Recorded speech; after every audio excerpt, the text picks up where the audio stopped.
después de haber estudiado las distintas teorías éticas, las distintas cosmovisiones sobre si se puede conocer lo bueno y en qué consiste lo bueno, tenemos que tratar de ir aproximándonos un poco más al ámbito laboral, al ámbito empresarial, y para ello vamos a abordar ahora algunos contenidos relacionados con ética, pero ya aplicada a la gestión de recursos humanos. Todavía ética general, pero ya con más contacto con las cuestiones relacionadas con el quehacer de las organizaciones. Y lo primero que tenemos que tener claro en esta materia es que la ética es inescindible de la idea de libertad. Para que haya ética tiene que haber libertad. Aquellos seres irracionales, los animales, las plantas, que no eligen cómo obrar, no pueden tener ética, no se les puede hacer ningún reproche. Justamente la libertad asocia a la posibilidad de la ética, asocia a la posibilidad del mérito, pero también a la idea de responsabilidad. Porque podemos elegir cómo obrar, somos responsables de la manera en la cual elegimos. Y esto nos remite a una acepción de la libertad, que es la libertad interior. Nuestra posibilidad que tenemos como seres humanos, como personas, como seres que tenemos una interioridad de elegir. Esa es la libertad interior. A veces está acompañada también por la libertad exterior, es decir, por la posibilidad de hacer lo que elegimos.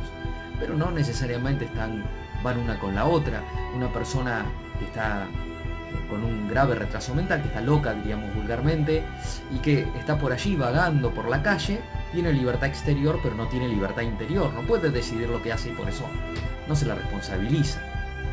Al mismo tiempo, una persona que está presa, que está detenida, tiene libertad interior, puede seguir tomando decisiones aunque no puede salir de la cárcel.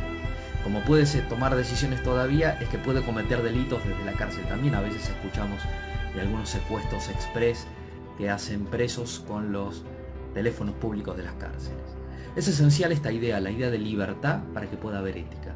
Si no hubo libertad, no hay ética y no hay problema ético. Si lo que ocurrió no tuvo que ver con la decisión de un ser humano, no hay un problema ético, es simplemente un accidente fruto del azar o de la naturaleza o de alguna influencia humana difusa, no consciente y no deliberada. Pero así como tenemos libertad y somos conscientes de que hay libertad, también somos conscientes de que la libertad es limitada, que estamos condicionados, que estamos influidos por elementos que están en nuestro interior, nuestras pasiones, nuestros intereses, nuestras inclinaciones, y nos tironean la libertad hacia un lado o hacia otro. Y también estamos influidos por cuestiones del aspecto exterior, por cuestiones del ámbito exterior, que a veces acotan el margen de libertad. En algunos casos muy excepcionales la anulan.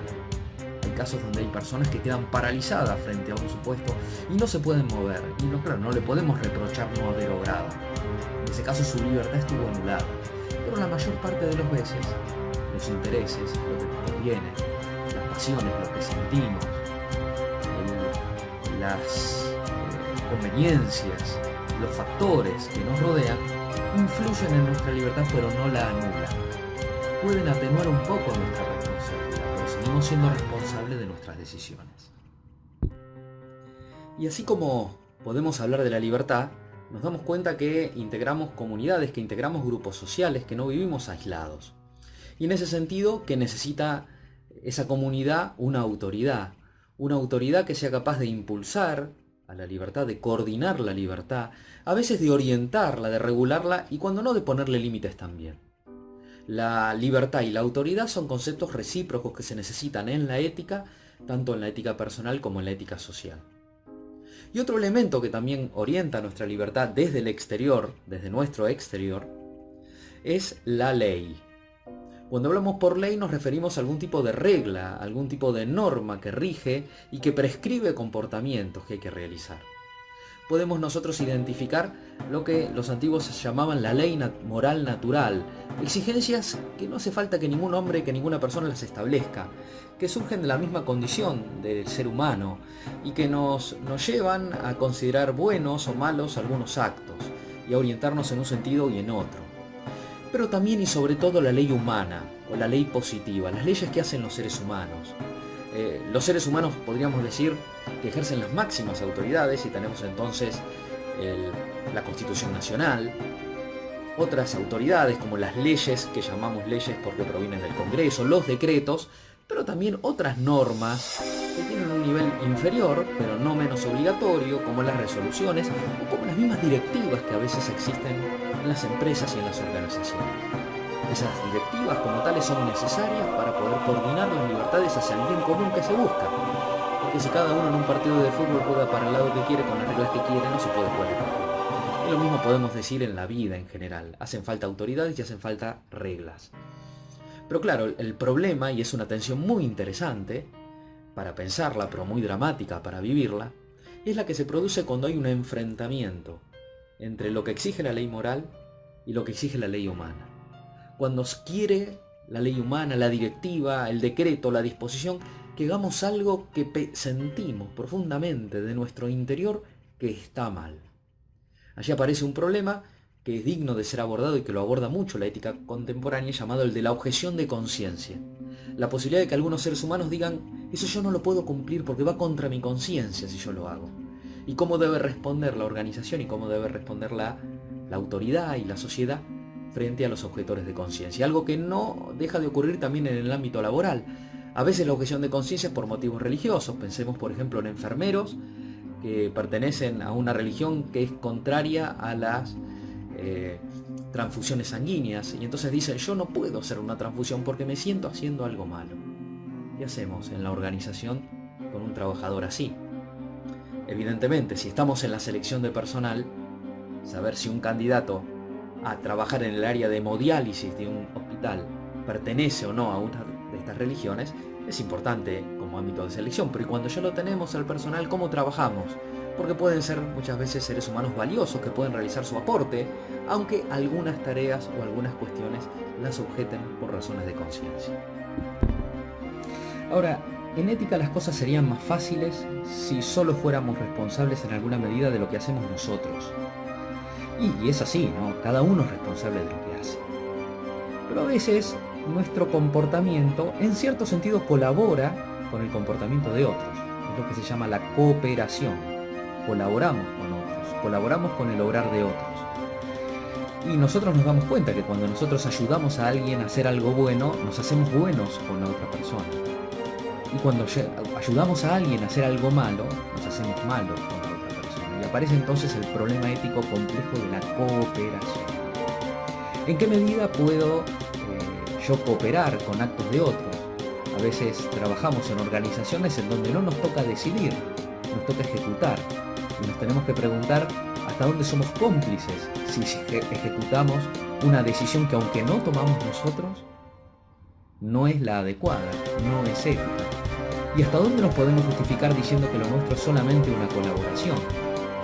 En este marco siempre ha sido importante en la historia la distinción entre la cooperación formal, en la intención, y la material, que es simplemente dar algún tipo de ayuda.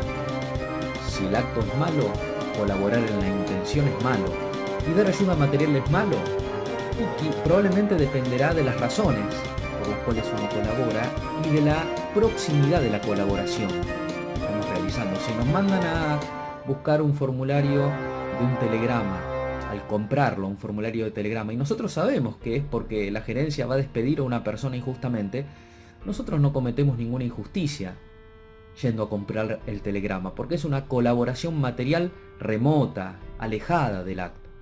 Pero si en cambio nos dicen, escribí el telegrama de despido, inventale cualquier disparate, acusalo de un montón de cosas falsamente, así lo podemos echar con causa, y nosotros decimos que bueno porque cumplimos una orden, ya no podemos hablar tan fácilmente que nuestra cooperación es alejada y que no nos convertimos, no nos degradamos, no reducimos en nuestra dignidad por cooperar de esa manera. La cooperación, un tema importantísimo, que se vincula con otro tema también muy importante de la ética, que es el tema de la conciencia. La conciencia es el dictamen, es el juicio que hace nuestra inteligencia sobre la bondad o no de un acto. Porque nosotros obramos, nosotros nos comportamos, y las distintas reglas, principios morales, los recibimos a través de nuestra conciencia, que nos dice si algo que hicimos o vamos a hacer está bien o está mal, es bueno o es malo, es mejor o peor que otro. Y a veces nos lo dice con fuerza y otras veces nos lo dice con dudas. Y a veces nos lo dice con razón y otras veces nos lo dice sin razón. Y a veces nos lo quiere decir y no la queremos escuchar. Por eso el trabajo por formarse adecuadamente la conciencia para evitar una conciencia escrupulosa, como a veces ocurre a algunas personas que llaman malo cosas que en realidad no lo son, pero también una conciencia laxa, para lo cual lo malo no es tan malo, lo grave es malo pero no es tanto, y lo que es malo, y bueno, es bueno en cierto sentido. A veces vivimos en sociedades así, en donde el nivel, podríamos decir, la escala con la cual medimos lo bueno y lo malo está distorsionada. Nos puede pasar en una organización, puede pasar que venimos de una organización con determinados criterios y pautas éticas muy claras a trabajar a otra organización con criterios mucho más laxos. Y nos llama la atención y nos sentimos desubicados y digo, ¿cómo no se dan cuenta que lo que están haciendo no es así? Que no se puede hacer esto, porque falsifican viáticos, porque pagan coimas o lo que ocurre o lo que sea. Sabemos que la conciencia hay que educarla y hay que formarla. Y si uno no la forma y no la educa adecuadamente, corre el riesgo que se distorsione hacia un lado o hacia el otro. Vamos a hablar ahora un minutito también de un tema muy importante para lo que es la ética, que es el tema de la virtud, que es el tema de las virtudes. Porque los seres humanos podemos adquirir hábitos a través de la repetición de comportamientos. Y esos hábitos que vamos adquiriendo nos van haciendo más fácil comportarnos de una manera o de otra. A veces nos hace más fácil comportarnos mal. Tenemos entonces los vicios. Y otras veces nos hacen más fácil comportarnos bien. Y tenemos las virtudes. Las virtudes son un justo medio entre dos extremos viciosos que nos permiten regular las pasiones para ordenarlas al bien. Y que son muy importantes en la vida, porque hacen que podamos obrar el bien costándonos menos. Una persona sincera dice la verdad con facilidad. Una persona laboriosa es puntual con facilidad. Una persona perezosa le cuesta ponerse a hacer la tarea que tiene que hacer. Una persona obediente cumple al instante aquello que se le dice si no es malo. Una persona rebelde reniega y trata de disoír las directivas que se le dan. En el ámbito de los recursos humanos, en el ámbito de las organizaciones, hay varias de estas virtudes que son muy importantes.